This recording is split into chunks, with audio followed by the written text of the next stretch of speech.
요한계시록 하면 어떤 이미지가 떠오르실까? 첫 번째는 이제 좀 신비적인 책, 혹은 두려움, 혹은 이제 미래에 일어날 뭐 재앙, 뭐 이런 이미지가 떠오르기도 합니다만은, 사실은 요한계시록은 그런 책은 아니고요. 희망과 소망을 주는 책이다라고 여러분들이 생각하시면 됩니다.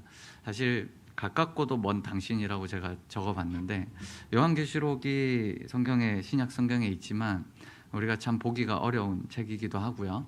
또 어렵기도 하고, 우리나라에서는 참 양극화된 책이기도 합니다. 과도하게 집착하거나 과도하게 무관심한 책이 요한계시록입니다. 대부분 기성교회는 좀 기본적으로 무관심한 상태에 있습니다. 그러나 이제 이단들이나 또 이상한 단체들, 그리고 특히 재림과 관련해서 이야기를 많이 하는 단체들은 계시록에 관심이 넘쳐나죠. 제가 대학교 때 있었던 일인데요. 제가 그 당시에 말씀을 굉장히 사모했던 시대가 있었습니다. 은혜를 굉장히 사모했고 말씀을 배우고 싶은데 사실은 가르쳐주는 곳이 그렇게 마땅치 않았던 날이 있었거든요. 그때 저희 교회가 굉장히 작았고, 사실 목사님께 이제 말씀에 대한 것들을 좀 알려주면 좋겠다 했지만 이제 그게 상황상 여의치가 않아서 제가 그때 부산과 울산을 왔다 갔다 거리면서 대학 생활을 했는데, 그때 울산 가는 길에 지하철에서 어떤 그때 당시에 한 형님이었던 것 같아요. 이제 어떤 사람이 한 20대 중반 혹은 30대 초반 되는 사람이 이제 저에게 전단지를 하나 주면서 집회가 있는데 한번 갈래? 이렇게 했는데, 그날 지하철에서 처음 만났거든요. 제가 그때 너무 은혜가 충만했기 때문에 바로 집회를 따라갔습니다. 울산 가는 길을 돌려가지고 그날 저녁 집회를 참여했어요. 그런데 제 이미지에 어떤 이미지냐면, 봉고차에다가 저 같은 청년들 몇 명 이렇게 싣고 어디론가 갔어요. 막 가서 어떤 한 교회에 들어갔습니다. 교회 이름이 뭔지는 생각이 안 나요. 집회에 갔는데 제가 기존에 봤던 교회 모습과는 상당히 달랐습니다.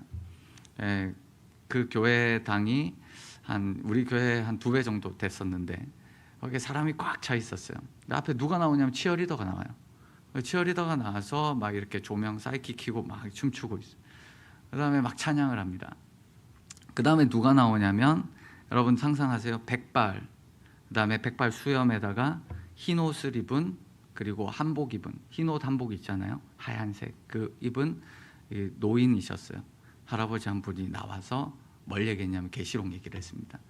그 계시록 얘기를 하면서 그 당시에는 무슨 말인지 하나도 못 알아듣고 이렇게 하면서 그 형님 집에서 자기도 했어서 너무 늦어가지고 그 형 집에서 자면서 그때 밤늦게까지 성경을 막 배우고 이야기하면서 했었던, 알고 보니까 그게 이단이었습니다. 알고 보니 이단이었고, 지금 생각해 보니까 신천지에 가까웠던 것 같은데, 대부분 이단들이 계시록 이야기를 많이 하거든요. 그리고 자신의 때에 이루어진 것, 그리고 그것들을 실상을 풀어야 된다 뭐 이러면서 구체적인 실상은 이렇다 이렇게 얘기를 많이 합니다. 그래서 이제 사실은 이 요한계시록이란 책이 일반 사람이 볼 때는 이해가 굉장히 어려운 대표적인 책이기도 합니다. 그래서 자의적인 해석이 많아요. 자의적인 해석이라는 것은 성경에 나오는 이 상징을 자의적으로 해석하는 거예요. 그런 해석으로 인해서 잘못 읽혀지고 이해되지 않는 어려운 대표적인 책이기도 하죠. 그래서 사실은 이 말씀을 다 이단들도 보면, 가까이 가서 보면 다 말씀 얘기하거든요. 다 말씀대로 뭐 말씀의 근거에서 자기가 신앙생활하고 있고 자기는 말씀대로 산다. 모든 교회가 다 말씀 얘기하고요. 이단들도 말씀 얘기합니다. 그런데 문제가 뭐냐면, 말씀이라고 할 때 이 성경에 대한 해석이거든요. 그 성경에 대한 해석을 착각하면서 살아가는 경우가 허다합니다. 다 말씀대로 살아간다 해요. 그러나 실제로 보면 그 말씀의 해석이 잘못된 경우가 굉장히 많이 있습니다. 그래서 요한계시록을 이렇게 여러분들이 이런 얘기 많이 들으셨을 거예요. 그리고 여기 앉아 계신 분들 대부분 요한계시록 어느 정도 들으셨을 겁니다. 성경에 막 조금이라도 요한계시록 공부하셨다는 분들은 뭐 전천년설, 후천년설, 무천년설이 뭔지 한번 들어보셨을 거고, 혹은 이거를 못 듣고 요한계시록을 들었다면 그냥 그 강의자의 관점에서 그냥 성경을 바라봤을 겁니다. 계시록을 또 이상한 사이비 같은 데 가면 무슨 비밀이 갑자기 열리거나 자기가 기도하는 중에 혹은 신비한 체험을 통해서 깨달아졌다. 제가 말씀드릴게요. 그렇게 이야기하는 사람들, 비밀이 풀렸다. 성경을 자꾸 비밀로 생각하는 사람들은 성경을 모르는 사람들입니다. 전혀 그렇지 않거든요. 비밀이 풀렸다, 뭐 영적인 계시를 받았다, 그래서 뭔가 신비한 것을 내가 풀었다. 열의 아홉은 의심해 보는 게 바람직합니다. 예전에 여러분들 1992년도 10월 28일 다미성교회 이장님 사건 아시죠? 이장님 사건도 요한계시록 잘못 해석해서 그렇고요. 신천지 마찬가지입니다. 신천지도 비유된 말씀이고 이를 풀 수 있는 열쇠를 가진 자만 해석할 수 있다. 그래서 자신이 계시록의 실상을 알고 있고 구체적 실체를 자신의 삶을 통해서 증거했다. 그렇게 이어가는 게 요한계시록입니다. 사실은 요한계시록이라는 책이 이 구약과 굉장히 친밀한 책입니다. 그래서 구약 성경의 이 그런 상호 텍스트 보완적인 부분을 이해하고, 그 다음에 요한계시록이라는 책은 묵시 문학이거든요. 이 장르가 있습니다. 계시록도 장르가 있고 뭐 다니엘, 에스겔 다 이런 책들인데, 이런 묵시 문학이라는 장르의 특성을 이해하는 게 굉장히 필수적입니다. 직관적으로 해석하거나 혹은 뭐 이제 신비주의처럼 이렇게 해석하면 되는 책이 아니고요. 그러면 거의 90이면 90 다 잘못된 해석을 합니다. 여러분 이런 표현이 있죠. 침대는 과학이다. 침대는 과학이다. 들어보셨죠? 시몬스. 네, 시몬스, 침대는 과학이다. 이거를 여기에 넣으면 성경 해석은 과학입니다. 무슨 말이냐면 성경 해석은 과학처럼 치밀해야 합니다. 성경 해석은 직관이 아니거든요. 구약과 신약 간의 연관과 문법과 역사와 문맥과 장르를 객관적 기준에서 검증하고 정리해야 돼요. 그런 치열함이 필요합니다. 계시록을 그런 관점에서 한번 살펴보고 싶은데, 계시록은 사실 지금도 문제가 많은 이런 부작용이 있었던 것처럼 과거에도 굉장히 부작용이 많았습니다. 여러분 이 몬타누스 이 파가 있는데 지금 말로 하면 이 신비주의 계열의 사람들입니다. 자신이 성령에 의해서 감동을 받아서 예언하기로 주장했던 사람인데, 이 사람들이 뭘 얘기했냐면 요한계시록을 성령의 계시를 통해서 해석하기 시작했던 사람이에요. 이 사람이 종말이 임박했다라고 주장하면서 자신이 운동을 하는데 새 예루살렘의 도래, 그 새 예루살렘이 어디에 임하냐? 그때 당시에 페푸자라는 도시가 있는데 거기에 요한계시록 21장에 새 예루살렘이 임할 거다라고 선언하면서 했던 사람들입니다. 그 시대를 지나서 토마스 민처라는 이 사람은 독일의 급진적인 종교개혁가거든요. 마르틴 루터와 같은 시대 사람인데 이 계시록을 악한 왕권과 부패한 교회를 무너뜨리고 하나님의 통치가 임할 것이라고 해석을 합니다. 그래서 자신과 같은 선택된 자들을 통해서 천년 왕국, 신천지랑 비슷한데요. 하나님의 심판과 새 질서가 도래할 것이라고 믿었습니다. 이 사람은 무력 봉기, 폭력을 정당화했던 사람입니다. 그것과 맥을 같이 하는 사람이 제세례파예요. 이 제세례파도 무력을 사용해서 윈스터라는 지역에 요한계시록 21장 새 예루살렘을 건설해야 된다. 그래서 굉장히 극단적이고 폭력을 행했던 사람들입니다. 그 시대 때 종교개혁자들도 요한계시록에 대해서 상당히 부정적이었어요. 마틴 루터는 쉽게 얘기해서 하나님 말씀 아니다라고 얘기했고요. 에라스무스 이 사람도 성경이라기보다는 그냥 약속의 노트 같다 이렇게 얘기했고, 쯔빙글리, 지금 제가 얘기하는 사람은 진짜 유명한 사람들입니다. 마틴 루터, 에라스무스, 쯔빙글리, 이 사람도 성경책 아니다 이렇게 얘기했던 사람이거든요. 칼빈 같은 경우도 성경 66권 중에 65권을 주석 책을 썼습니다. 그 중에 요한계시록은 유일하게 쓰지 않았죠. 무반응이에요.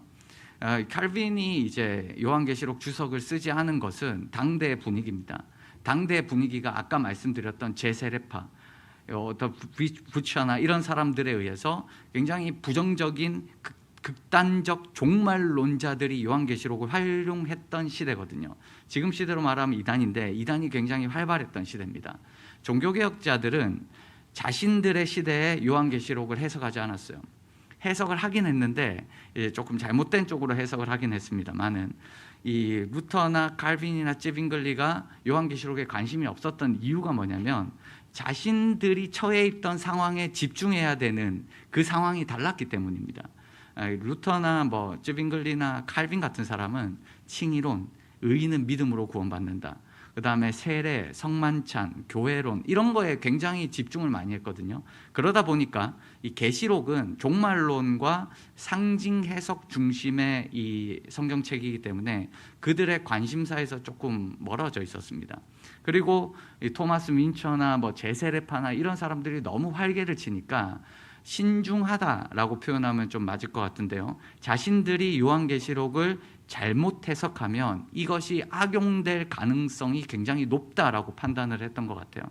그래서 종교개혁자들은 사실은 굉장히 부정적인 입장이었습니다. 그러다 보니까 사실 우리 대한예수교 장로교 합동 그다음에 통합도 마찬가지고 대부분 이 종교개혁자들의 후손이라고 얘기하는 사람들은 그런 면에서 요한계시록에 대한 부분에 대해서 조금 떨어져 있었던 그런 관점을 가질 수밖에 없었습니다.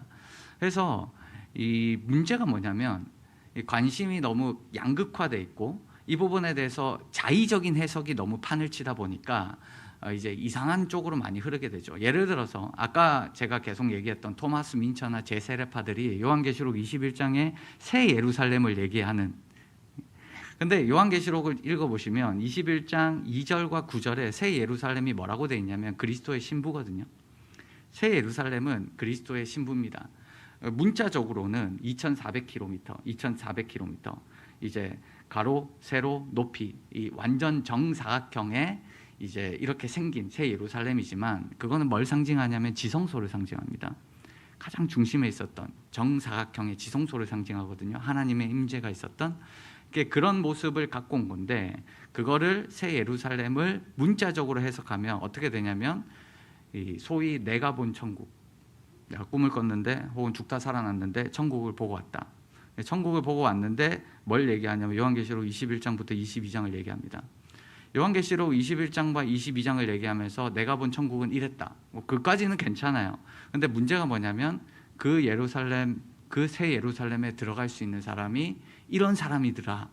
소수 집단을 얘기하고 그 다음에 해석을 합니다. 조건을 겁니다. 근데 여러분들이 성경을 요한계시록을 제대로 보면 그거는 하나의 상징이거든요. 여러분 2,400km 이걸 문자적으로 해석할 필요가 전혀 없습니다. 나중에 또 말씀드리겠지만 상징으로 해석해야 되는 이 부분은 그리스도의 신부예요. 그리스도의 신부는 뭐냐면 교회입니다. 성도예요. 교회를 상징합니다.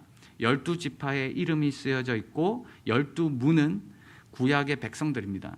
그리고 12사도의 이름이 쓰여져 있는 12기둥이 있는데 그거는 그 성취로서의 신약의 백성들이거든요. 구약과 신약의 이 전체로서의 교회를 얘기합니다. 그 교회가 새 예루살렘이에요. 근데 그거에 대한 묘사를 요한계시록이 하고 있는데 그거를 실제로 봤다? 제가 볼 때는 착각했거나 진실일 수도 있지만 그거를 문자 그대로 해석할 이유가 전혀 없습니다. 그러니까 지금 제가 이런 얘기를 하면 여러분들 속에 어떤 생각이 들 수 있냐면 네가 뭔데 이런 생각이 들 수가 있습니다. 네가 뭔데 라고 생각할 수가 있지만 제가 그 유튜브를 하거든요. 아시나요? 나름 인기 있었던 유튜브거든요. 근데 지금은 조금 인기가 없어졌지만 나름대로 그 구독자 9,700명입니다. 그 유튜브를 하는데 제가 그때 당시에 뭘 올렸냐면 신해산 관련해서 유튜브 영상을 하나 올린 게 있습니다. 신해산. 여러분 예전에 김승학 집사님, 지금은 김승학 장로님이 됐는데 떨기나무 책 아시나요? 떨기나무 책이 있었는데 그때 당시에 조금 난리가 났었던 책입니다. 굉장히 신해산이 어딘가 사우디아라비아다 이렇게 주장한 책이거든요. 저도 그때 당시에 이 서문교에 있었고 사역자로 있었고 그 책을 읽어봤습니다. 그렇구나라고 생각했어요. 근데 제가 이스라엘 가서 공부를 하면서 그거를 보니까 순엉터리라는 걸 발견했습니다. 왜냐하면 한국에는 고고학이 거의 없거든요. 이스라엘에는 고고학이라는 과목을 제가 배웠고 그런 과목을 접하다 보니까 또 이 성경의 질이나 배경이나 이런 데 관심이 있다 보니까 그 주장이 거의 희박하다는 가능성을 제가 가졌습니다. 그래서 이제 그 부분에 대해서 영상을 올렸죠. 사실 학계에서는 이미 나와 있었던 내용을 제가 정리해서 올린 거거든요. 김승학 씨가 사실은 그 자기 주장이 아니고 론 와이어트라는 사람의 주장을 갖고 온 주장입니다. 근데 론 와이어트의 주장이 뭐냐면, 론 와이어트라는 사람이 사실은 도굴꾼의 사기꾼이거든요. 그의 주장들은 사실은 거의 받아들이지 않아요. 아무도 받아들이지 않는데, 그 아무도 받아들이지 않는 것을 김승학 씨가 갖고 와서 책으로 내고 그거를 한국교회에 소개하면서 한국교회가 사실은 무지하다 보니까 그거에 대해서 막 열렬히 환호했던 적이 있습니다. 그리고 론 와이어트가 뭘 했냐면, 고고학을 공부한 적도 없는 사람입니다. 그 다음에 여러분들 유튜브 영상 보면 뭐 예수님의 피를 발견했다, 아니면 뭐 언약궤를 발견했다, 뭐 이런 주장을 하는 사람들이거든요. 여러분, 이스라엘 고고학 협회에서는 이 론 와이어트 주장에 대해서 뭐라고 적혀 있는지 아세요? 공식적인 주장, 공식적인 얘기가 뭐냐면, 그의 주장은 쓰레기다, 이렇게 되어 있습니다. 제 얘기가 아니고 이스라엘 고고학 협회 공식 사이트에 그렇게 되어 있습니다. 그러니까 그 정도로 학문적인 가치가 거의 없어요. 가치가 거의 없습니다. 그런데 그 사람의 주장을 이렇게 은혜 받은 사람들은 제가 조목조목 반박했거든요. 이거는 이렇고 이거는 이렇고 이거는 학계에서 이렇게 얘기하고 그래서 이건 아니다. 그 사람들의 주장 다 갖고 와가지고 이거는 이렇고 이거는 아니고 이렇게 해서 이렇다. 그리고 혹시나 궁금하면 나한테 댓글 달아라. 그래서 제가 댓글이 몇 개 달렸냐면 300개 넘게 달렸습니다.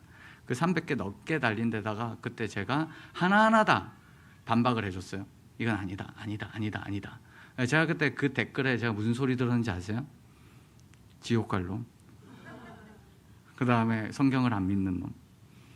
제가 그때 여기가 시내산이 아니다 이렇게 얘기한 게 아니거든요. 시내산은 어딘지 모릅니다. 정직하게 얘기하면 어딘지 몰라요. 후보가 10군데가 넘어요.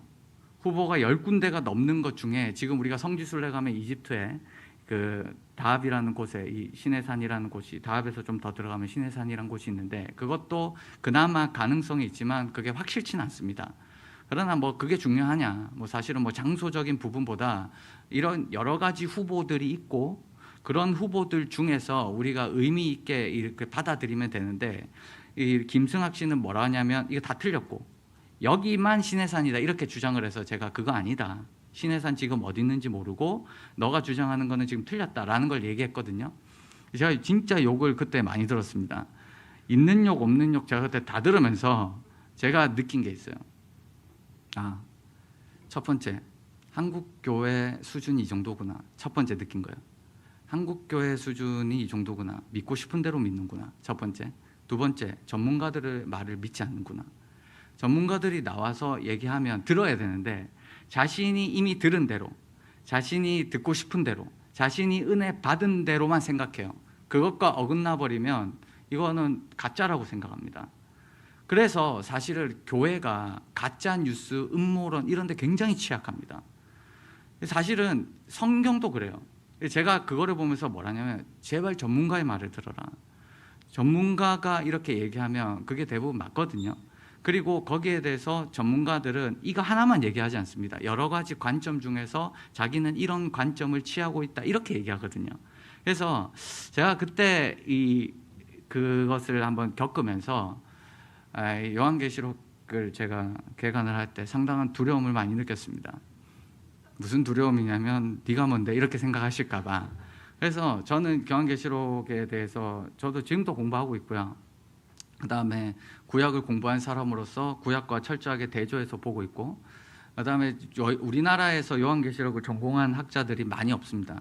그렇게 많이 없지만 그나마 이제 알려진 분이 이필찬 교수님이나 송영목 교수님 같은 분이거든요. 이필찬 교수님은 합신에 있고, 그 다음에 송영목 교수님은 고신에 있는데, 그분이 유일하게 제가 알기로는 요한계시록을 전공한 사람이고 20년 넘게 책을 많이 쓰셨던 분들입니다. 요한계시록 전문가라고 할 수 있죠. 저는 대부분 그분들의 주장과 그분들의 책을 많이 인용을 했습니다. 왜냐하면 제가 요한계시록 전공한 게 아니기 때문에 이 계시록을 전공한 사람들, 그리고 그 사람들의 주장 속에서 제가 저 나름대로의 관점을 가지고 한번 얘기를 하려고 합니다.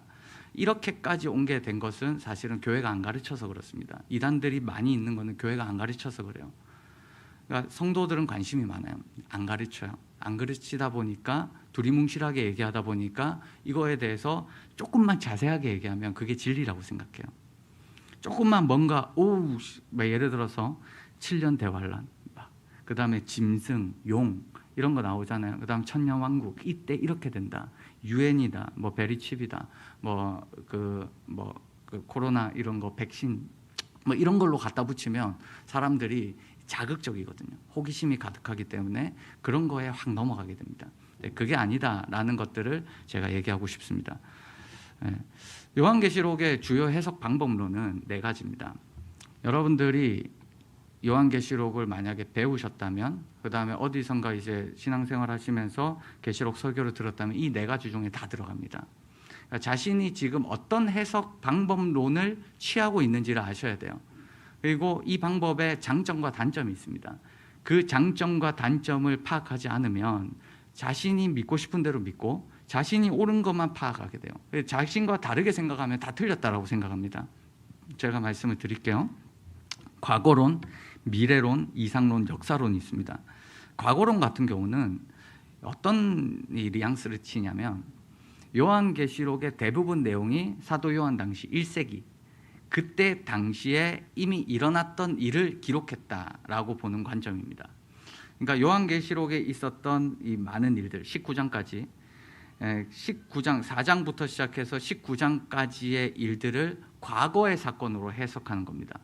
그러니까 그때 당시 1세기 독자들이 박해를 받았고 그 박해를 받는 상황 속에서 하나님께서 어떻게 그들을 구원하셨고 악의 세력을 어떻게 심판하셨는가, 이 교회를 하나님께서 어떻게 보호하셨는가, 이것이 요한계시록의 굉장히 중요한 주제 중 하나거든요. 그래서 19장 이후에 20장부터 나오는 천년왕국, 그 다음에 예수님 재림을 제외한 대부분 내용들이 반드시 속히 일어날 일, 이것이 1세기 당시에 일어난 일이다라고 해석하는 게 과거론입니다. 이 과거론의 해석들은 사실 굉장히 보수적인 교회에서 혹은 제가 볼 때는 안전한 방법론 중에 하나입니다. 근데 이 재밌는 게 뭐냐면 이 과거론 해석이 누구로부터 시작했냐면 개신교의 전통에서 시작된 게 아닙니다. 개신교가 시작한 게 아니라 이 과거론 해석은 16세기에 예수회, 가톨릭이죠. 예수의 신부가 이야기한 내용입니다. 근데 이 내용을 네덜란드 개혁주의자들이 이거를 받았어요. 그래서 16세기 이후부터 개혁주의자들의 해석 방법론입니다. 대부분 여러분 고신도 그렇고 합신도 그렇고 총신도 그렇고요. 대부분 요 해석 방법론으로 얘기를 많이 해요. 이것을 이제 따라갔던 게 뭐냐면 용과 짐승, 이거를 그때 당시에 종교 개혁자들이 뭐라고 해석했냐면 용과 짐승은 로마 교황권이다. 로마 교황청이 나쁜 놈이다. 그래서 교황을 종종 적 그리스도로 묘사했습니다. 그래서 교황이 그 소리를 들으니까 열받잖아요. 열받겠어요, 안 받겠어요? 열받죠. 가만히 있는데 내보고 용이라고 하니까, 짐승이라고 하니까 종교개혁자들이. 그래서 뭐라고 하냐면, 야, 종교개혁자들이 자꾸 나한테 자꾸 짐승이라고 하는데 너 반박 좀 해봐라. 그래서 학자들을 불러가지고 야, 이거 좀 반박 좀 해봐 라고 하니까 그 중에 가장 엘리트들 학자들이 모여가지고 이거를 반박한 게 과거론이에요. 용과 짐승은 교황이 아니고 1세기 당시 때 그때 유대인들이랑 로마를 얘기한 거지 교황을 얘기한 게 아니야. 그 얘기를 한 거예요. 근데 그 얘기를 시대가 흐르면서 종교개혁자들의 후손들이 그거들을 받아들이고 네덜란드 신학자들이 그거를 개혁주의 전통 안에서 해석하게 됩니다. 어쨌든 이 과거론 여러분들 이해되시겠죠? 1세기에 일어난 일들로 생각합니다. 저도 이 부분에 대해서 동의를 하고 있습니다. 이 과거론은 완전 과거론, 부분적 과거론이 있는데 요거는 나중에 설명드리고요. 두 번째, 미래론이 있습니다. 요한계시록 1장부터 3장까지는요 7교회에 대한 얘기예요.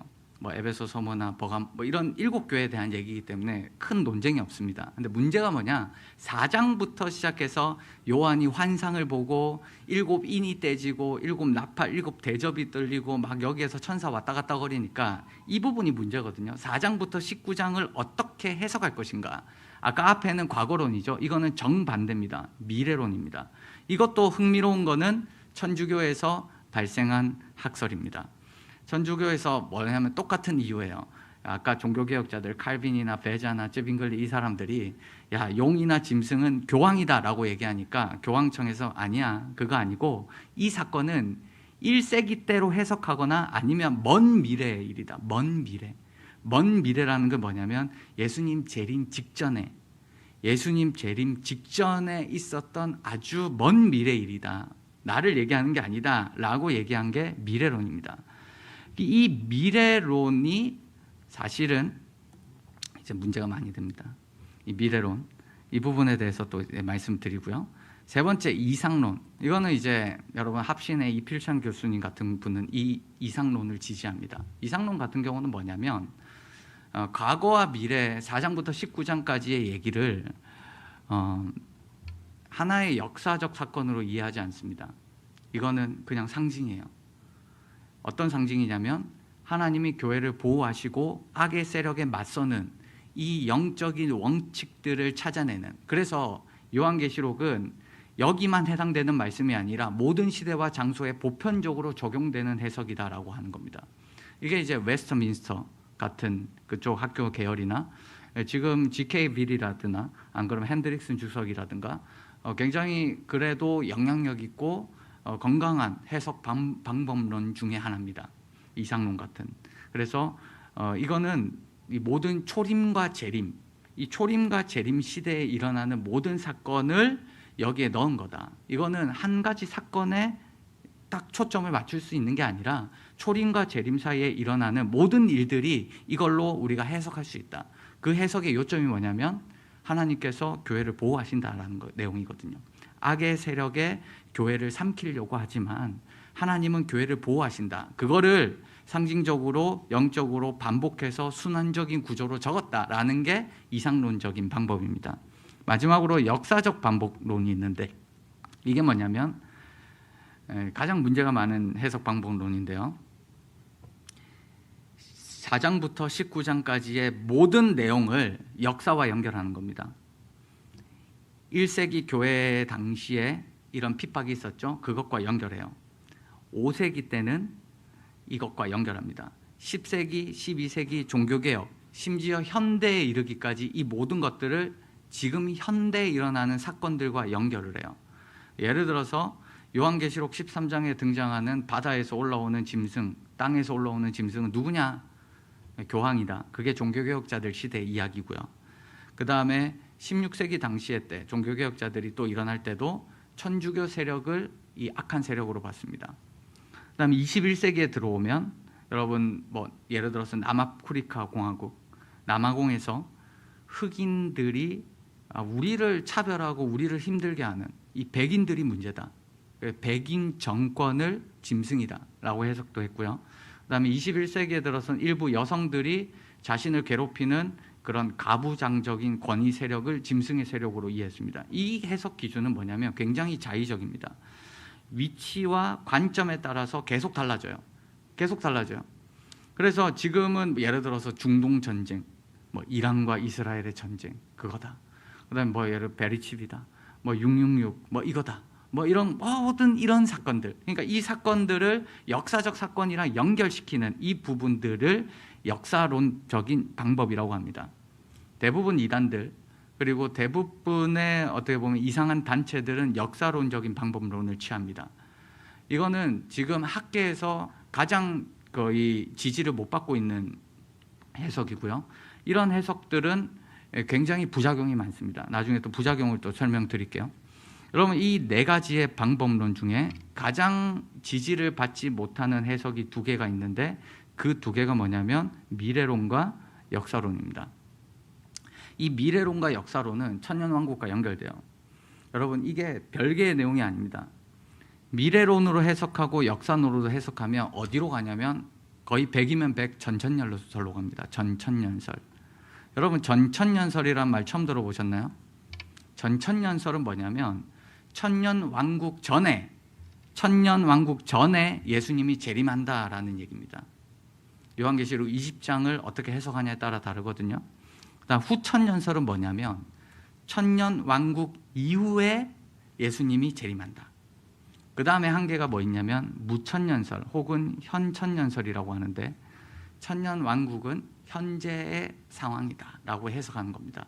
그래서 이 미래론과 역사론의 해석 방법을 따라가면 100이면 100 어디로 가냐면 전천년설로 가요. 그렇게 되어 있습니다. 무조건 전천년설로 가게 되어 있습니다. 제가 다음 시간에는 이 천년왕국에 대해서 좀 자세하게 말씀을 드리고 싶은데요. 이 전천년설에는 두 가지가 있습니다. 뭐가 있냐면 역사적 전천년설과 세대주의 전천년설이 있습니다. 여러분도 제가 예전에 대학교 때 성경을 배웠다, 성경을 공부했다. 저 그때 뭐 라디오, 카세트, 테이프 듣고 많이 들었거든요. 설교 많이 듣고 뭐 웬만하면 다 따라갔습니다. 웬만하면 어디든지 다 가봐서 집회 다 들었는데 대부분 다 뭘 얘기하냐면 역사적 전천년설을 얘기합니다. 역사적 전천년설. 근데 여기에서 조금 더 나가면 뭐가 되냐면 이제 세대주의 전천년설이 있습니다.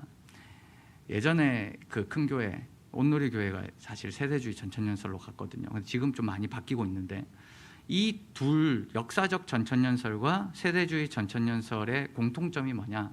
종말 직전에 큰 고난과 박해가 있다라는 내용입니다. 여러분도 요한계시록을 어디서 들으셨다면 무조건 이 얘기 들으셨어요. 종말 전에 큰 고난과 박해가 있다. 세대주의 전천년설은 뭐라고 하냐면 이스라엘과 교회를 분리합니다. 그리고 7년 대환란을 얘기해요. 7년 대환란은 세대주의 전천년설 사람들만 쓰는 용어입니다.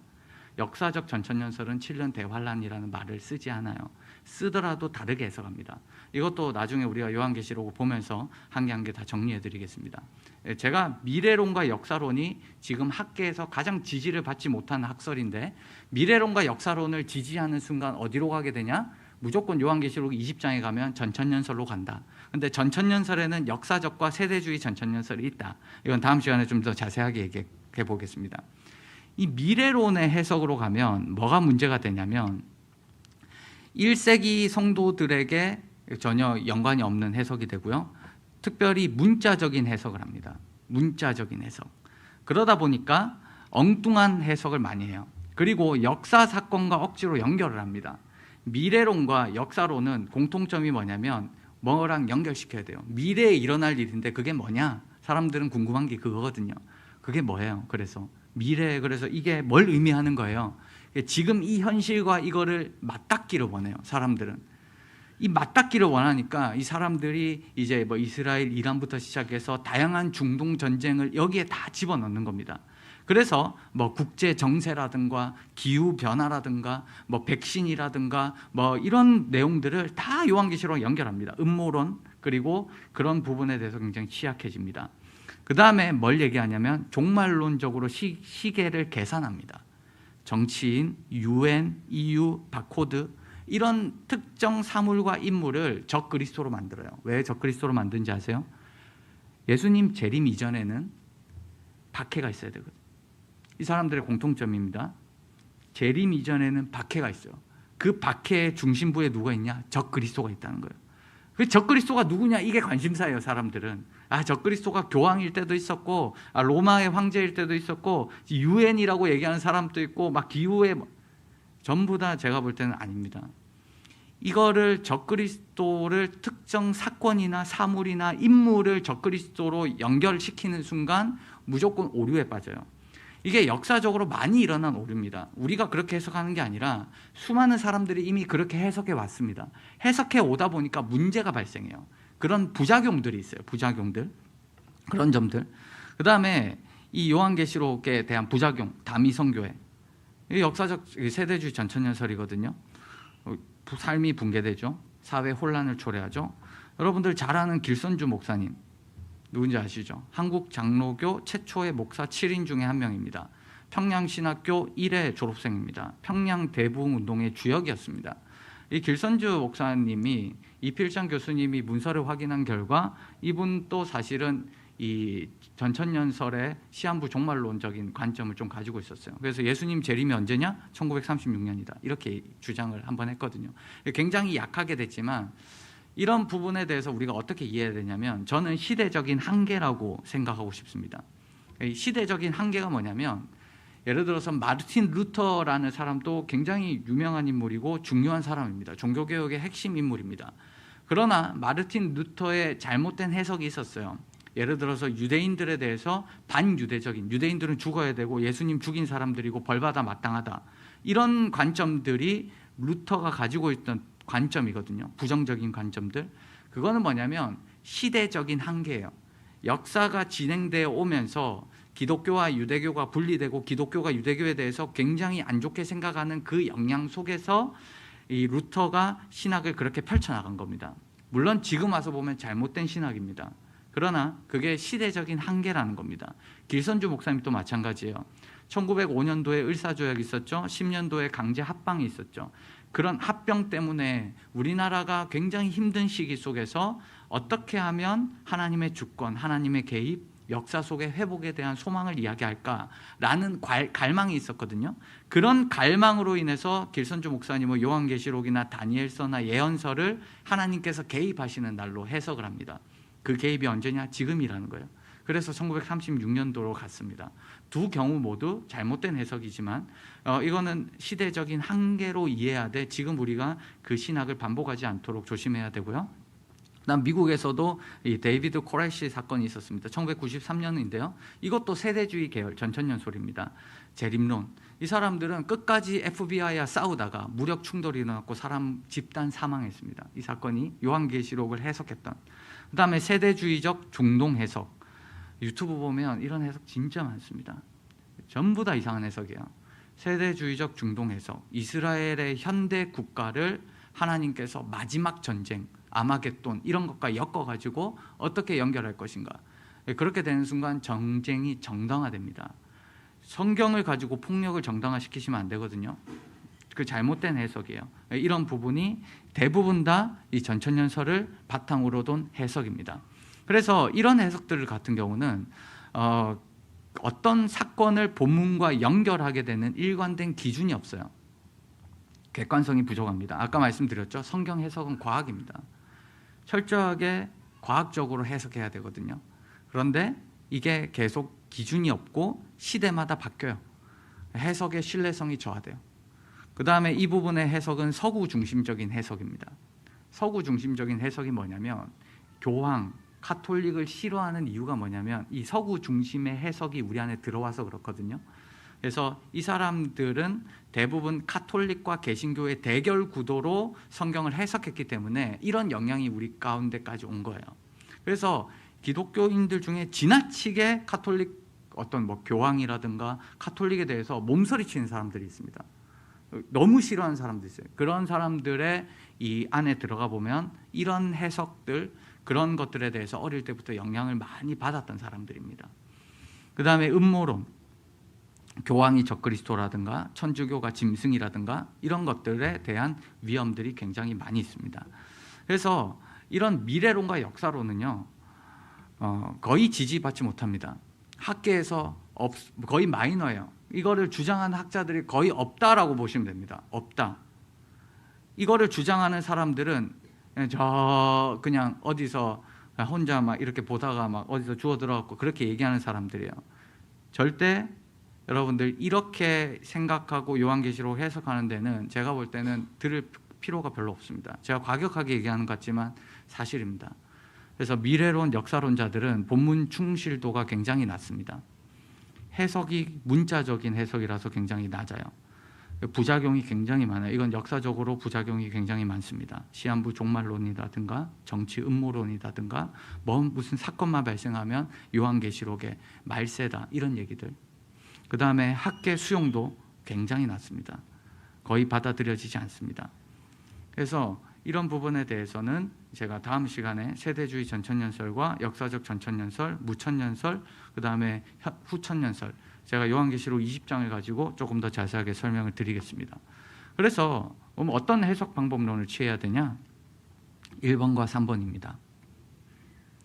1번은 아까 말씀드렸죠. 4장부터 19장까지는 1차적으로는 1세기 당시에 이 7교회 혹은 사도 요한이 있었던 로마의 네로 왕조나 도미티안 황제 때 있었던 박해, 그런 박해로 인한 하나님의 구원, 이런 부분으로 해석을 하는 게 거의 맞아요.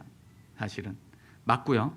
궁극적으로는 이상론으로 가야 됩니다. 이게 무슨 말이냐면 제가 지금 여러분들께 요한계시록을 말씀드리면서 취하는 방법론은 이겁니다.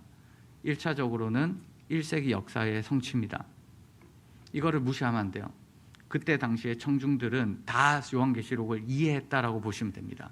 우리는 지금 2000년이 지나가지고 이거를 보면 아리달송하죠.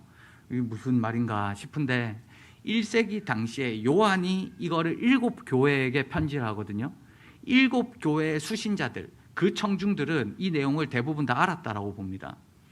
그들은 요한계시록을 적어서 7교회에 줄 때는 자신들이 이해했던 언어와 환상으로 이것들을 표현했습니다.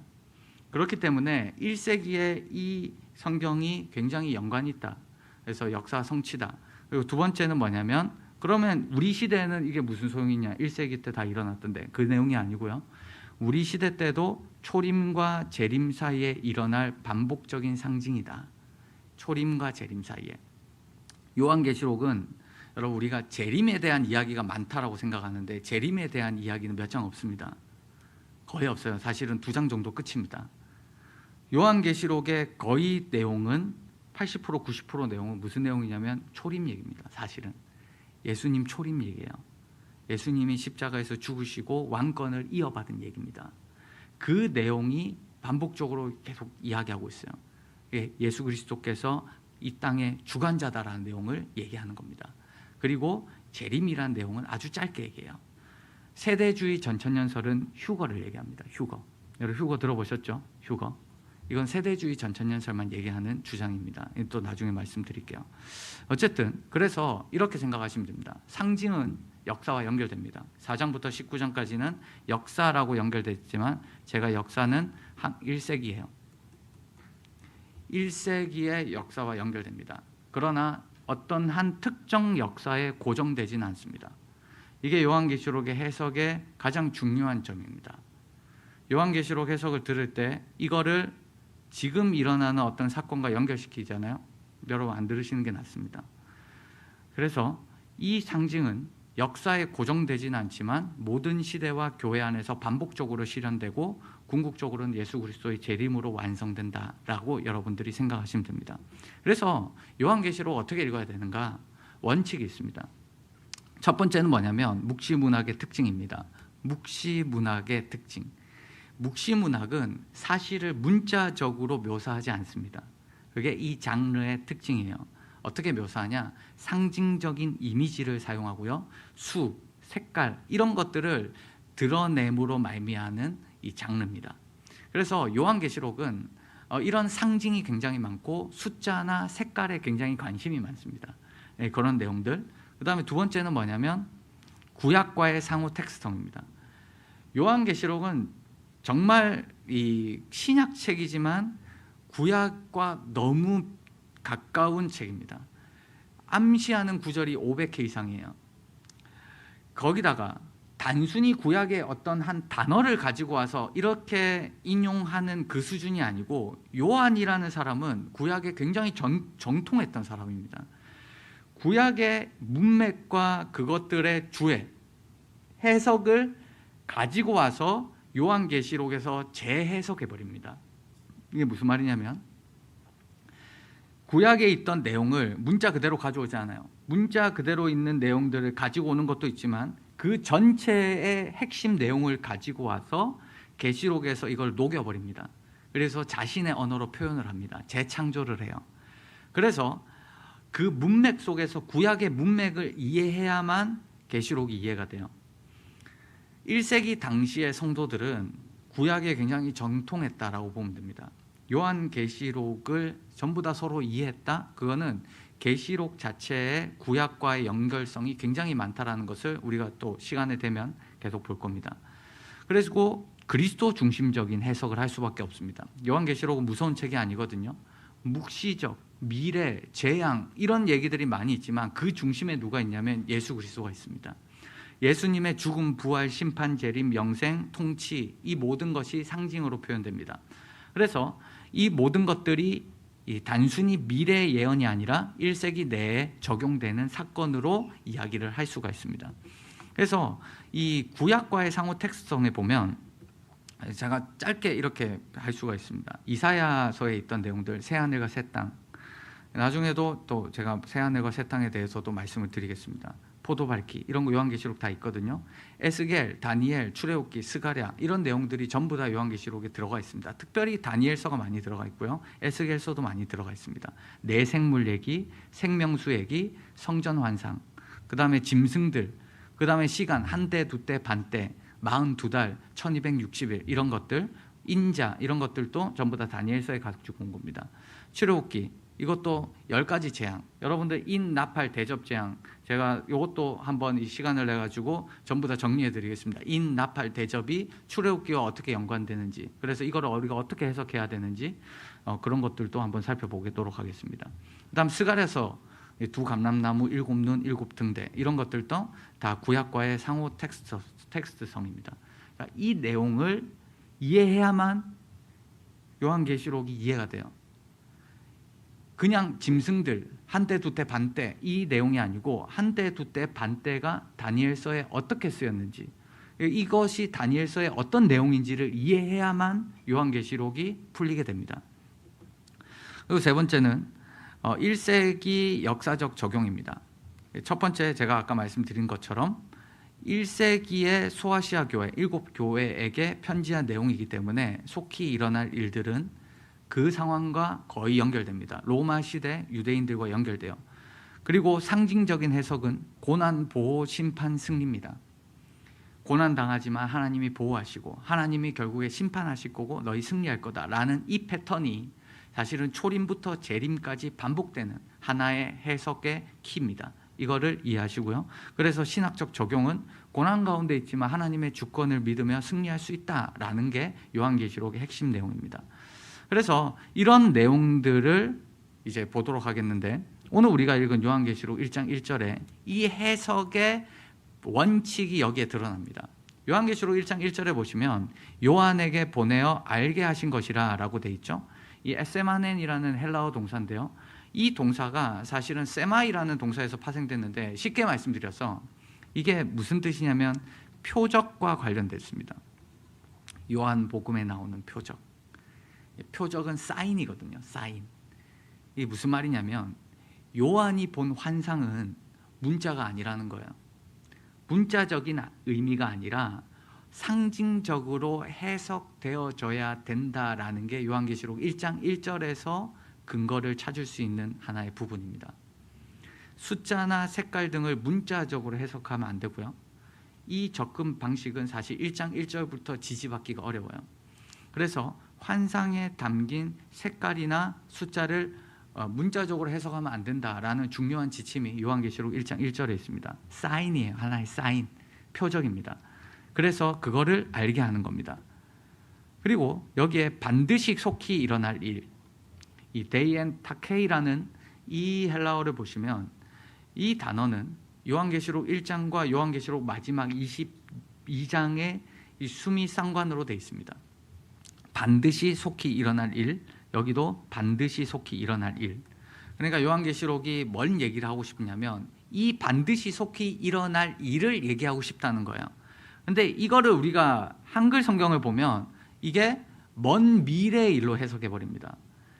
먼 미래의 일로 해석을 해버리니까 이 사건을 이제 이상한 것들과 연결해서 하는 경향이 있는데, 이거는 무슨 말이냐면 먼 미래에 일어날 재림이 아니고요, 요한이 반모섬에서 이 계시록을 쓰고 난 뒤에 얼마 지나지 않아 짧은 시간 안에 반드시 일어날 일들이라는 뜻입니다. 짧은 시간 안에 반드시 일어나야 할 일들. 그래서 여기에서는 속히 이 day라는 단어를 쓰는데요, 이 day라는 단어는 성경에서 어떤 의미냐면 반드시 일어나야 될 일이에요. 하나님의 계획 속에 있었던 일입니다. 이게 이제 반드시 일어날 일, 이거 하박국서 2장을 여기서 인용한 거거든요. 요한계시록 1장 1절이. 여기도 하박국서 2장을 보시면 정한 때가 있죠. 그 종말이 속히 오겠죠. 그리고 반드시 응하죠. 이 내용을 요한계시록 1장 1절이 인용한 거예요. 반드시 속히 일어날 일. 그러면 하박국서 2장에서 일어날 일이 뭐냐? 종말이 언제냐? 그 종말은 바벨론의 멸망입니다. 먼 미래 재림이 아니에요. 하박국서 2장 3절은 바벨론의 멸망에 대한 얘기를 하고 있는 거예요. 그거를 지금 속히 이르겠고 정한 때가 있고 반드시 응하리라 라고 얘기한 겁니다. 그거를 요한계시록 1장 1절이 갖고 와서 반드시 속히 일어날 일들은 먼 미래의 재림의 일들이 아니라 지금 우리가 겪는 고난 속에 하나님께서 반드시 일어나야 될 일들, 고난이 있죠. 그 고난 속에서 그분의 뜻이 이루어질 겁니다 라는 것들을 1장 1절에서 밝히는 거예요. 그들은 지금 고난 속에 있거든요. 그래서 이 데이라는 단어를 사실은 우리나라 번역에서는 이제 좀 경하게 여기는 경우가 많지만, 여러분 사마리아, 예수님께서 사마리아 지역에 들어갈 때도 이 데이라는 용어를 씁니다. 그래서 사마리아로 가야 된다라고 예수님이 얘기할 때 반드시 사마리아로 가야 된다라고 얘기하거든요. 그게 뭐냐면 거기를 가야 하나님의 뜻이 이루어진다라는 거예요. 그 데이입니다. 그래서 이 요한계시록 1장 1절에서는 이 속히 일어날 일들은 먼 미래의 일이 아니라 가까운 미래에 일어날 일들이고요. 그리고 이 일들이 일어나야지 하나님의 뜻이 선포된다라는 얘기입니다. 그래서 그것들을 우리가 조금 구체적으로 살펴보시면, 요한계시록 1장 4절에 보면 7교회에 편지를 하죠. 그리고 그의 보좌 앞에 있는 7영이라는 게 등장을 합니다. 여기서 딱 첫 번째 7영이라는 게 신약 성경에서는 굉장히 생소한 표현입니다. 그러나 아까 말씀드렸던 것처럼 구약에 기초한 상징적 언어거든요. 이 직접적인 배경은 스가랴서 4장입니다. 스가랴서 4장 2절과 10절을 보시면 이렇게 되어 있습니다. 스가랴가 보는 거예요. 스가랴가 보는데 내가 무엇을 보느냐? 대답하되, 스가랴가 대답합니다. 그릇 위에 7 등잔이 있습니다. 그리고 그 기름 그릇 위에 등잔을 위해서 7 관이 있습니다. 그리고 4장 10절에 보면 이 7은 온 세상에 두루다니는 여호와의 눈입니다 라고 표현하거든요. 이게 무슨 말이냐면 7 등불이 있죠. 7 등불은 여호와의 눈이라는 거예요. 온 땅을 감찰하는 여호와의 눈이라는 뜻입니다. 7은 완전수거든요. 충만함의 상징입니다. 그래서 이 스가랴 4장 2절 10절의 말씀을 아는 사람은 요한계시록 1장 4절을 보면 이게 무슨 말인지 아는 거예요. 그의 보좌 앞에 있는 7영, 보좌 앞에 7영이 있어? 이게 구약 성경을 모르면 이해가 안 되는데, 구약 성경의 스가랴서를 알면 하나님의 성령의 충만한 임재와 하나님의 사역이구나. 온 세상에 하나님께서 두루 다니시면서 우리의 고난을 보고 계시는 분이시구나. 우리는 지금 고난당하고 하나님 지금 계신가 싶은데 하나님은 우리와 함께 하시는구나 라는 1장 4절의 말씀을 하는 거예요. 요한계시록에 보면 숫자의 상징도 굉장히 많습니다. 7, 10, 12, 1000년이 있죠. 7은 완전수고요. 그 다음에 제가 적진 않은데 3.5도 있습니다. 3일 반, 3년 반. 3년 반, 3일 반, 3.5는 불완전한 거예요. 7의 반이잖아요. 불완전한 거예요. 10은 전체입니다. 그리고 12는 하나님의 백성입니다. 구약의 12지파, 신약의 12사도. 그리고 1000년은 굉장히 긴 시간이에요. 긴 시간, 1000년은. 이거를 문자적으로 1000년 이렇게 이해하실 필요 없어요. 긴 시간입니다. 그래서 사실은 천년왕국이라는 표현은 요한계시록 20장에 없습니다. 천년왕국은 우리가 만들어낸 거고요. 1000년 동안 일어날 일들인데 그거는 1000년이 아니라 긴 시간을 상징합니다. 그리고 14만 4천 명. 14만 4천 명은 12 곱하기 12. 구약의 12지파, 그 다음에 신약의 12사도, 그 다음에 큰 수 14만 4천 명. 이거는 신구약 전체를 얘기합니다. 전체를 얘기해요. 24장로도 마찬가지입니다. 요한계시록 4장에 보좌 주변에서 24장로가 노래하고 있거든요. 12지파, 12사도. 그러니까 지금 14만 4천 명이나 24장로 똑같은 말입니다. 근데 요한계시록은 이 똑같은 말을 이렇게 바꿨었어요. 이렇게 바꿨으니까 우리가 헷갈리는 겁니다. 이렇게 바꿔서 쓰면서 이것들에 대한 의미를 전달하는 겁니다. 1260일, 한때, 두때, 반때, 42달. 여러분, 한때, 두때, 반때는 뭐냐면 1 플러스 2 플러스 0.5입니다. 한때 1년, 두때 2년이거든요. 2년. 그리고 반때 0.5년, 반년이거든요. 이걸 합치면 3년 반이 됩니다. 3년 반을 달로 나눠보시면 42달이 됩니다. 42달을 1로 나눠보시면 1260일이 됩니다. 이거 똑같은 말이에요. 근데 이거를 복잡하게 1260일, 한때, 두때, 반때, 42달 하니까 이게 좀 헷갈리게 돼 있는 거죠. 여러분, 요한계시록 11장에 보시면 성전을 측량하는데 그 성전에 42달 동안 짓밟으리라라는 표현이 나옵니다. 이것도 구약 성경 다니엘서를 갖고 온 말씀이거든요. 집발표 언제 집발표냐면 다니엘서 8장에 보시면 여기에 이거는 헬라 시대 때 안티오쿠스 에피파네스 와서 백성을 짓밟을 일이 있다라는 거예요. 짓밟을 성소와 백성이 그들에게 내어준 바 되어서 짓밟힐 일이 있다라는 거예요. 그 단어와 이 단어가 똑같습니다. 짓밟히다는 거예요. 그러니까 다니엘서의 이미지를 가지고 오면 42달 동안 고난당하는 시즌이에요. 고난당하는. 그럼 42달은 뭐냐? 다니엘서 7장이랑 12장에 보면 그 기간이 성도를 괴롭게 하는 기간이거든요. 성도를 그의 손에 붙임받은 기간이 한 때와 두 때와 반 때를 지내리라 라고 되어 있습니다. 3년 반이죠. 아까 말씀드렸죠. 이 3년 반이 42달입니다. 똑같은 표현이에요. 그리고 반드시 한 때, 두 때, 반 때를 지나야 성도의 권세가 다 깨어지기까지 그래야 모든 일이 다 끝나리라. 이거를 여러분들이 해석할 때 요한계시록 11장을 해석할 때 첫 번째 다니엘서를 보고 해석할 때는 어떻게 해석하자면 이 다니엘서가 역사적인 사건과 연결되거든요. 언제냐면 안티오쿠스 에피파네스 박해 기간이 3년 반입니다. 그게 주전 167년부터 164년인데 안티오쿠스 에피파네스 박해 기간이 3년 반이에요. 그 말씀을 지금 다니엘서는 하고 있는 거예요. 근데 이 사건을 요한이 가지고 와가지고 자기 시대에 다시 적는 거예요. 이거를 먼저 해석할 때는 42달 동안 짓밟힌다. 이걸 언제를 얘기하냐면 1세기 역사 안에서 42달 동안 짓밟혔던 때가 있어요. 그게 언제냐? 로마와 유대인에 의해서 짓밟혔던 시기가 있습니다. 그래서 이 재림 시기를 이해할 때는 첫 번째 요한계시록이 네로 때 쓰였냐 아니면 도미티안 때 쓰였냐 이걸로 이제 이 학계에는 논쟁이 있지만 둘 다 공통점이 뭐냐면 박해의 기간입니다. 반드시 속히 일어날 일들은 이 네로 시대나 도미티안 시대 때 일어날 일들을 적었다라는 게 가장 자연스러운 해석입니다. 그럼 어떻게 이루어졌냐?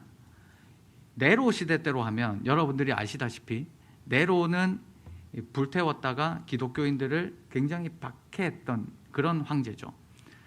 네로가 자살하자마자 로마 제국에 내전이 발생합니다. 로마 제국에 극심한 내전이 발생해서 왕이 한 해 동안 1년 동안 왕이 4명이 됩니다. 이 시기를 네 황제의 시대라고 불러요. 갈바, 오토, 비델리우스, 베스파니우스, 베스파시안이라는 이 4명의 황제가 같이 일어나서 제국이 극도로 불안했던 시대예요. 이 시대를 보면서 일부 로마 역사가들은 로마는 끝났다라고 얘기했을 정도로 심각한 시대였습니다. 그때 요한계시록 17장에 등장하는 7머리와 8째 왕의 상징이 이 내정과 혼란을 상징한다고 봅니다. 그래서 AD 64년에 로마가 대화재가 나서 기독교인들이 박해될 때 그 64년부터 일어나서 68년까지 그때 일어났던 일들, 그 크리스찬의 박해를 3년 반으로 잡아요. 그리고 그 이후에 3년 반의 박해 이후에 있었던 극심한 어떤 뭐라고 해야 될까요? 이 혼란스러운 정세가 요한계시록에 적혔고 그 다음에 이 AD 70년에 예루살렘 성전이 파괴되거든요. 그거는 기독교인을 괴롭혔던 무리가 누구냐면 유대인과 로마입니다. 유대인과 로마. 유대인의 심판이라는 거예요. 유대인에 대한 심판이 뭐냐? 70년 예루살렘 성전 파괴다. 그리고 네로가 자살한 이후에 로마에 대한 심판이 바로 이 로마의 이 5 황제, 4 황제가 출현했던 이런 극심한 혼란기다 라고 해석하는 게 1세기 당시의 해석 방법입니다. 제가 지금 얘기했던 이 해석 방법은 고신대 송영목 교수님의 해석 방법이에요. 이필찬 교수님의 해석 방법은 이것과 조금 다릅니다. 도미티안 황제예요. 도미티안 황제 때 또 쉽게 얘기하면 박해 기간입니다. 지속적인 박해 기간이에요. 그래서 뭐 둘 다 이렇게 보든지 말든지는 아니지만 둘 다 어떤 시대로 봐도 어떤 느낌이냐면 이 사건이 박해 기간이라는 거예요. 박해 기간. 그리고 로마와 유대교 양측의 박해. 그다음에 후기 기록설로 보면 로마의 박해. 그런 박해로 인한 순교자들이 등장했고 이런 모습들에 대해서 교회가 거기서 어떻게 하나님의 보호를 받는가 이 해석으로 생각을 합니다. 그래서 42달 동안 짓밟히리라는 기간은 이 로마 시대라는 거예요. 이 로마 시대. 그러나 제가 말씀드렸죠. 상징은 역사, 1세기 당시의 역사와 연결되지만 역사에 고정되지는 않습니다. 그럼 지금 우리는 뭐냐? 42달 동안 짓밟히리라라는 거를 우리 시대에는 어떻게 해석할 수 있느냐? 이거는 어떤 역사적 사건을 지칭하는 게 아니라 예수님의 초림부터 재림까지 교회가 존재하는 모든 시대에 일어나는 박해에 적용되는 부분입니다. 그러니까 우리나라라고 해서 박해가 없지는 않거든요. 내면적인 갈등이 있습니다. 여러분, 여전히 불신자 집안에서는 갈등이 있어요. 박해가 있을 수 있습니다. 그러나 또 나라를 옮기면 우리나라뿐만 아니라 예를 들어 북한 같은 경우는 진짜 외적인 박해가 있죠. 그거는 나라마다 상황마다 다른 거거든요. 그러면 이런 모든 부분을 어떤 특정한 사건과 나라에 적용하는 게 아니라 42달 동안 짓밟히리라라는 말은 1260일, 이 날을 뭐로 표현하냐면 그 요한계시록 11장 2절에 42달 동안 짓밟히리라 이렇게 돼 있죠. 3절에 보면 두 증인이 나와요. 두 증인이 갑자기 딱 등장하는데 이 사람이 1260일을 예언합니다. 이게 아까 말씀드렸던 42달이랑 똑같은 거죠. 이게 무슨 말일까요? 박해 기간이 있다는 거예요. 초림부터 재림까지 박해 기간이에요. 근데 동시에 초림부터 재림까지 1260일을 두 증인에게 하나님께서 권세를 주십니다. 능력을 주세요. 그들은 누구냐?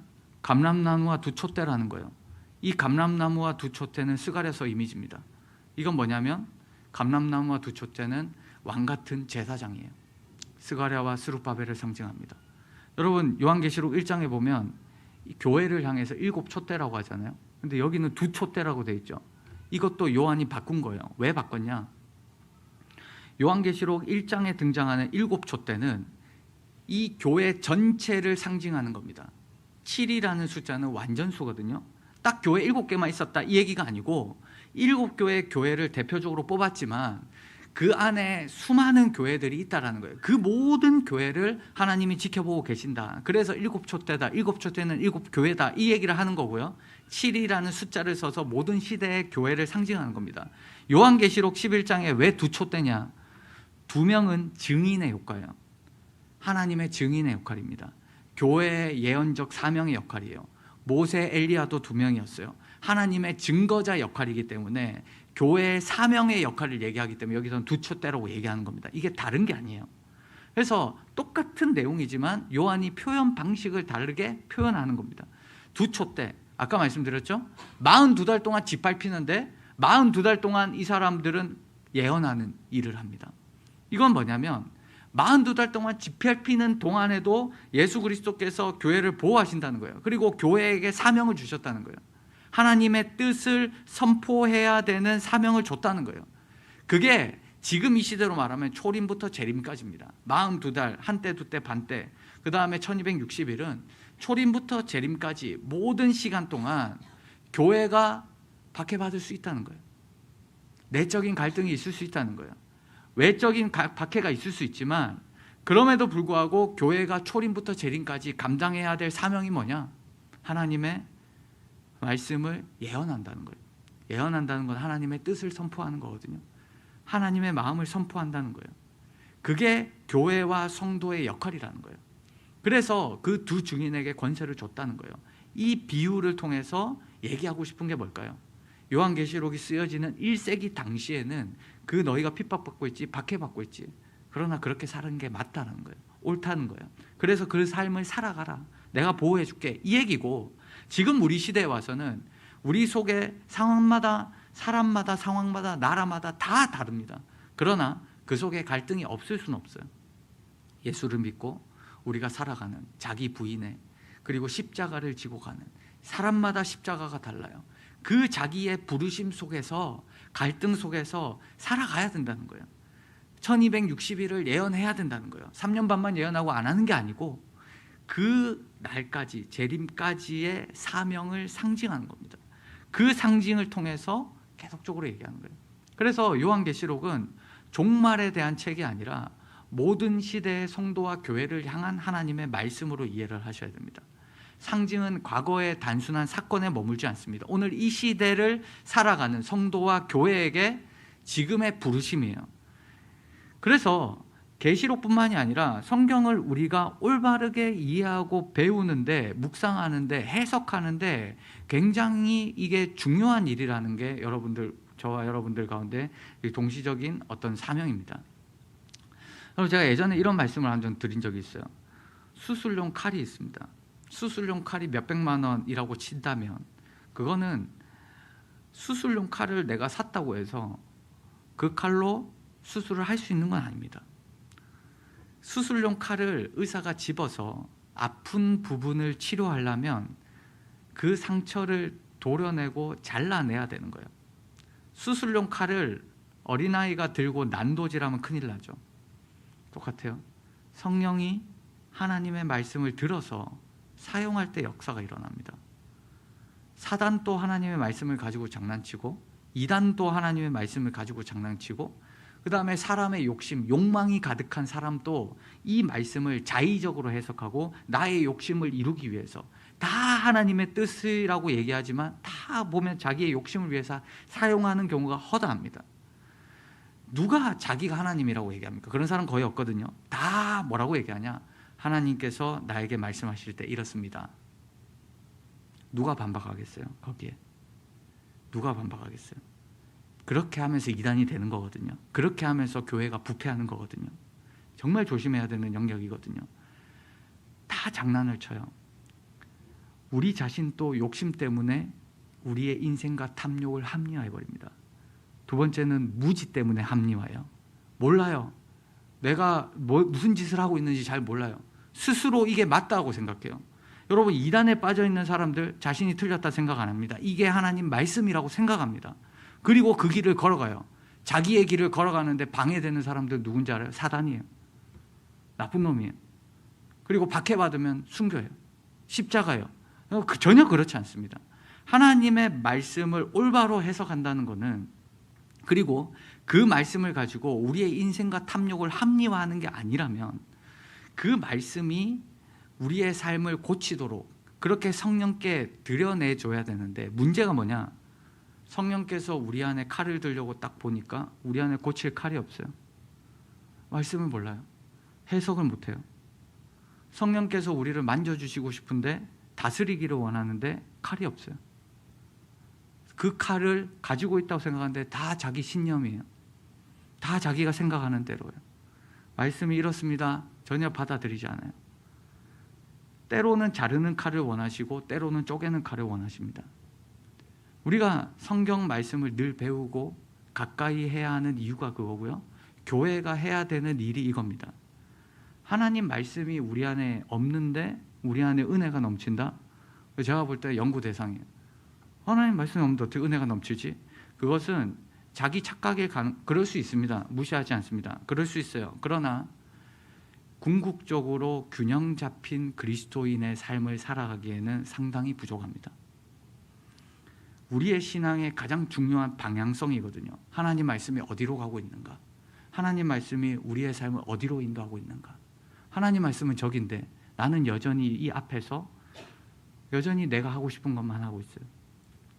그리스도를 닮아감에 있어서, 하나님의 형상을 회복함에 있어서, 거룩성을 추구함에 있어서 하나님의 말씀은 필수적인 요소입니다. 이건 말씀 한번 같이 읽고 마무리를 하려고 합니다. 골로새서 3장 16절 우리가 한번 같이 읽어보겠습니다.